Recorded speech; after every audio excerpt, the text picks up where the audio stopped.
Hello, it's so nice to meet both of you. Hey, it's great to meet you too, Ashley. Yeah, likewise. Well, I first wanted to say congrats on already having a season four renewal ahead of the season three premiere. Woohoo! Hey, that's what's up, man. Hey, woo. How does it feel? Listen, I think that speaks to where the show is right now and who's watching. And I think we believe that we are producing a cultural favorite. And as the culture shifts, our storytelling and our characters just stay right with it. It's a dance that we love still having. Yeah, it's nothing like knowing you still got a job. So we love it. You absolutely love it. We're excited. Well, I feel like we're in such an interesting time for culture because there's no shortage of content everywhere you look, so many different types, but yet fans, it seems, are really clamoring more and more for nostalgia and comfort and reboots. What do you think made, and I know we're already on season three, but made this kind of the perfect moment in time for the show to come back? Oh, oh, Hmm. well, I think one of the reasons we felt there was a need and people would receive it well was we went away way too soon. So there was still a hunger from an existing fan base from 2001.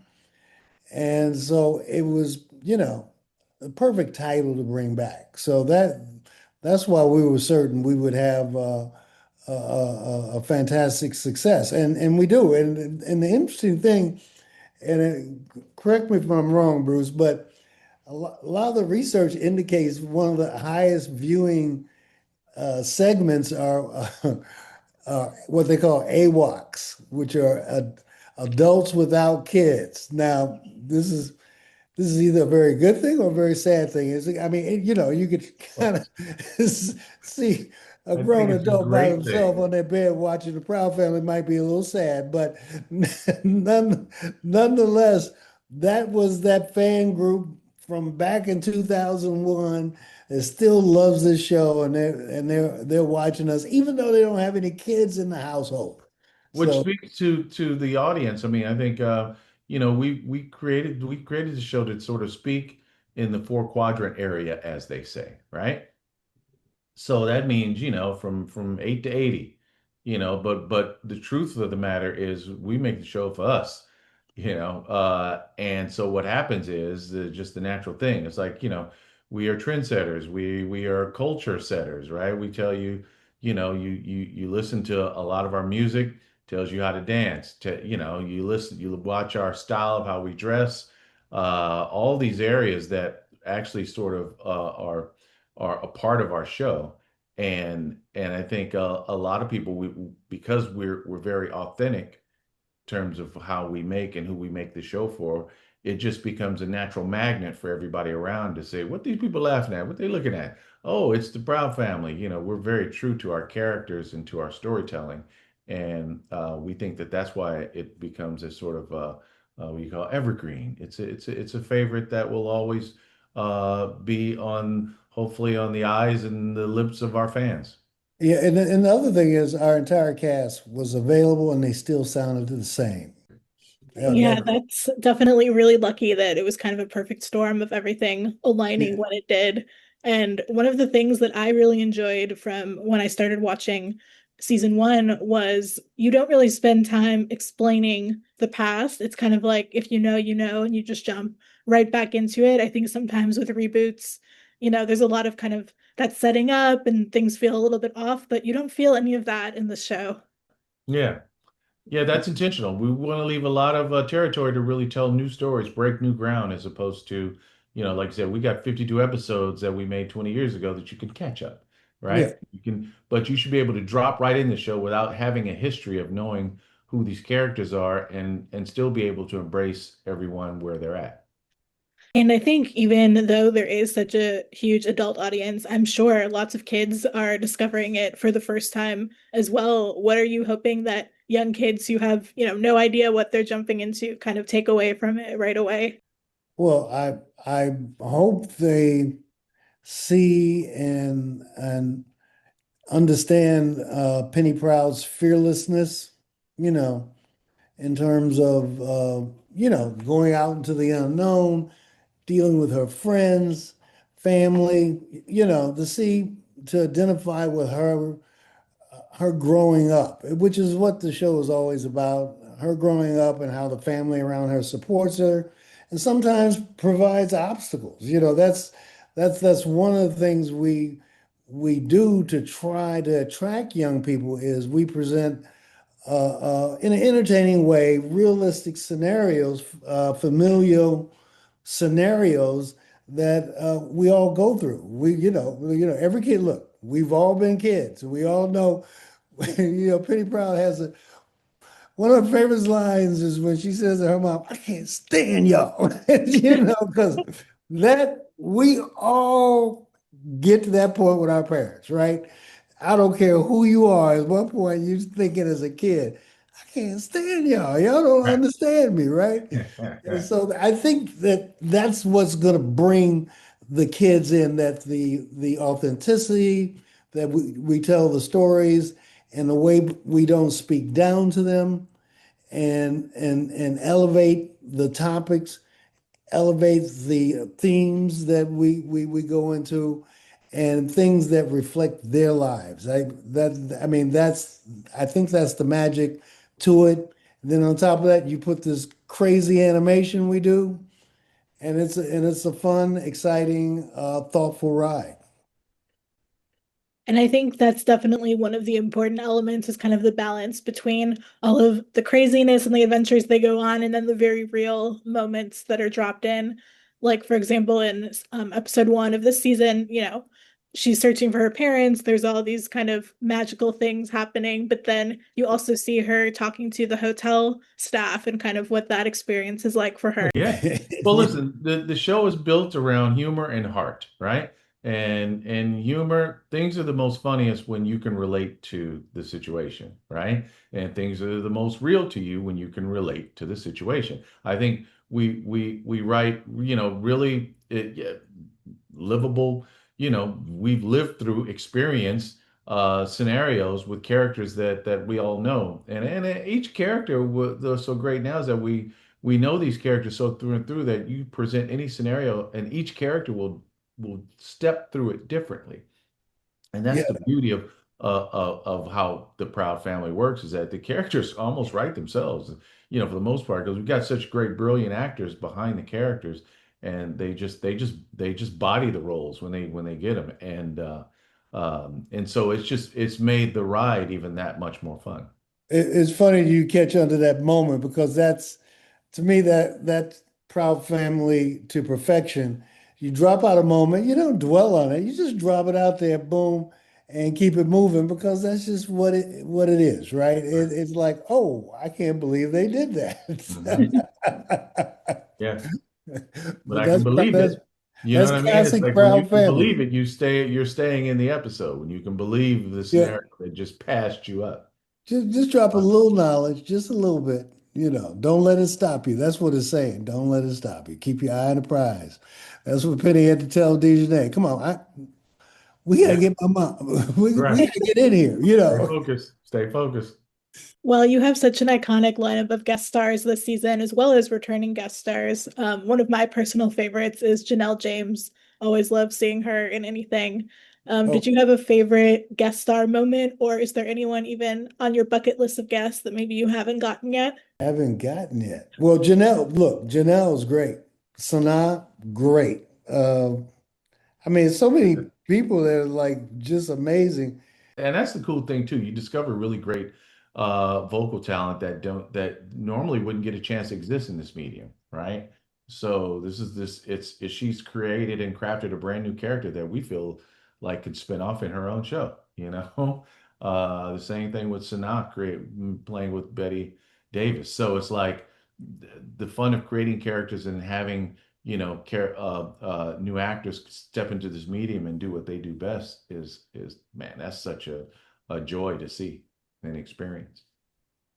Uh, I mean, everyone we went through, all the guest star roles were the people that we wanted for those guys. yep, that's No one ever has to audition. We just sort of like, hey, can you do this? They'd be like, oh, the Proud Family, we'd love to. So we went through our wish list and all of Yeah. our wishes came true.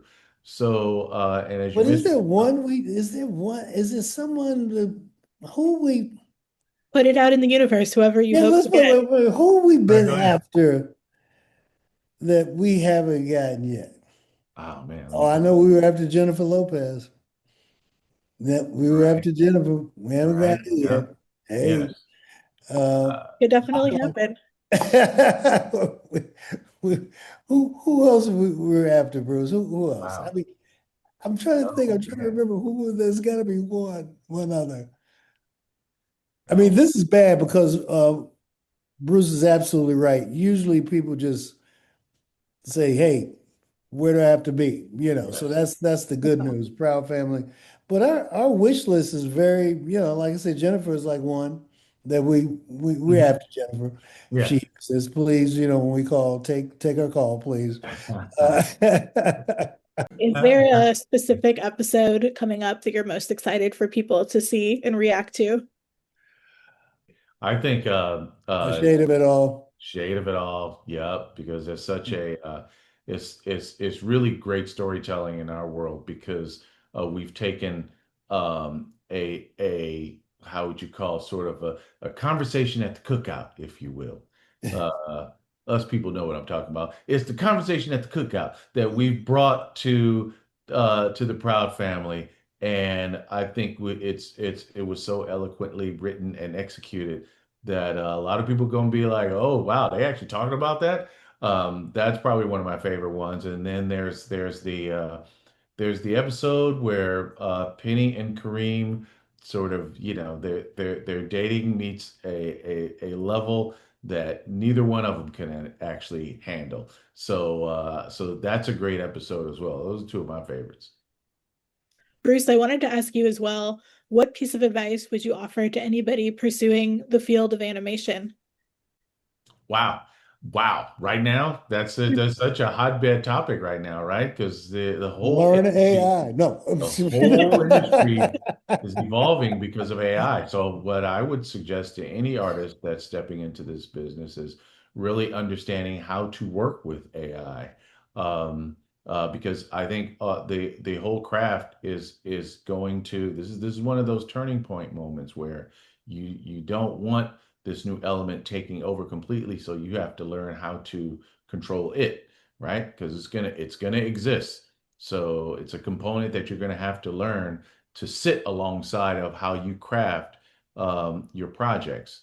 That's the best advice I can give to any up and coming artist at this very moment. It's evolving quick. Yeah, that definitely makes sense. It's a really interesting time with trying to figure all of that out. And Ralph, I wanted to ask you, since you've had such a diverse career, is there any difference in your creative process when you're working on, for example, Moesha versus an animated series? None. And I say that honestly, because there's this misconception that first of all, you could do anything you want in animation. You don't have to deal with certain things as location and extras and props and stunts and visual effects. That's not, you have to deal with all that the same way you do live action. So when you're writing, it's the same process. It's absolutely the same process. Uh, uh, so that, I mean, that's the answer to that question. It's, Yeah, I it's, mean, it's, it's, Ralph is it's the right. absolute same. There's There no, is no, that's such a great point you make because there are some sort of idea that there's a difference in writing for animation versus just simply writing. And that's a total misnomer. I would never take a class that says how to learn to write for animation because it's no different. The craft of writing can adapt itself in any field. And in animation, the requirements are still the same. You have to create believable characters in a believable world, right? You have to tell those stories, compelling stories in a believable world with characters that you can believe.